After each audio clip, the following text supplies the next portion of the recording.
Hi, how y'all doing today? How y'all doing this morning? I'm going to talk about Brett Cavanaugh and the whole concept of duality. Now, I don't know if that's a psychological term or not, but it's the whole concept of duality, that people can be two personalities. People can have two personalities, two distinct personalities. That people can be two people, have two personalities. One person by day and another person by night. Now, by night, I mean outside of that person's job. Because sometimes people work a night shift, so I'm not talking literally night. I'm talking about outside of that person's job. They can be another person.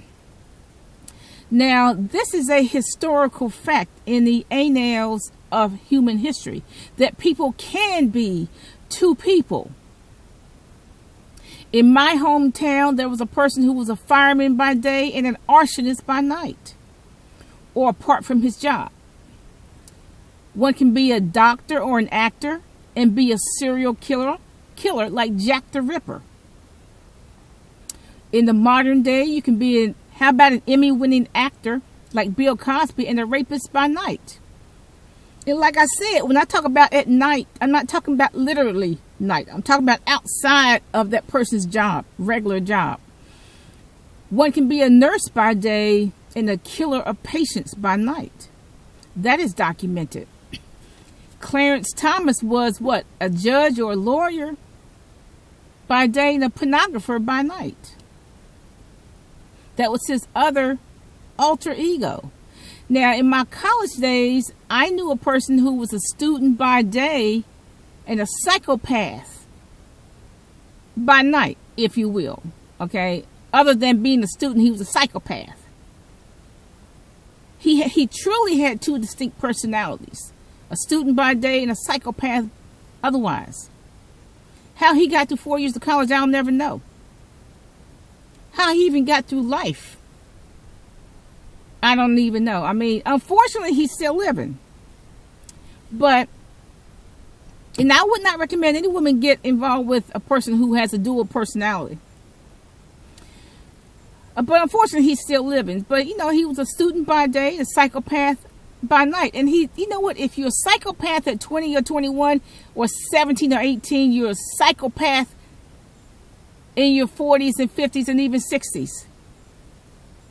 40 or 50 years haven't made any difference at all. If you were a psychopath when you were 17, because look, if he was a psychopath in college at 20 or 21, what does it mean? He's been a psychopath since he was 12 or 13. That's really what that means. So if he's a psychopath at 12 or 13 and in his early 20s, he's a psychopath to this day. One can be a surgeon by day and a rapist by night. That is in the headlines. Or a nurse by day and a killer of patients by night. That is in the headlines. And like I said, Clarence Thomas was a judge by day and a pornographer by night. It is possible that Cavanaugh could be a judge by day and an aggressive rapist by night or otherwise. Like I said, night, I'm not talking about necessarily literally night. I'm talking about outside of that person's regular job. It is very possible that Cavanaugh could be a judge by day and an aggressive rapist by night. And it's very obvious to me that he lied under oath. I think taking the oath is meaningless for a lot of people. It was meaningless for Clarence Thomas. It's meaningless for this judge. For example, he claimed he was not in touch with Mark Judge for 10 plus years.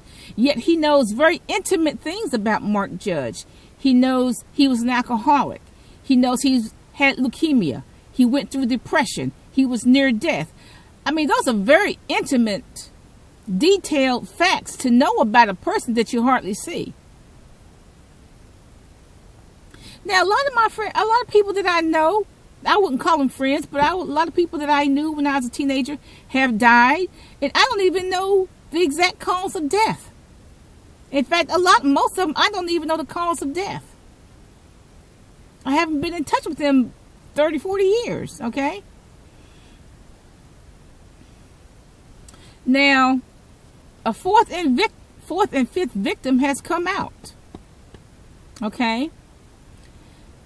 Cavanaugh brags that he was number one in his class, worked his butt off in high school, but you know what? There are 10,000 young people, 10,000 students who have done the same thing, who worked their butt off in high school, got the A's, got the 4.2 averages, got the 4.4 averages. There's plenty of students who worked their butt off in high school. And see, the problem with the Senate Judiciary Committee, no one wants to believe that a white male Republican with a G.I. Joe haircut is a serial rapist. No one wants to believe that. That's naivete on their part to think that he cannot have this duality in his personality, which is very possible. It is documented. And I just wonder how many other victims are out there. How many other victims, girls, are in Georgetown, in Northern Virginia? How many more victims are out there? I just wonder. What I hope the FBI does, which I know they're not going to do, is run his blood sample in CODIS. I hope they do that with Bill Cosby also. But they probably aren't. But there is a possibility of duality in his personality. Have a nice day.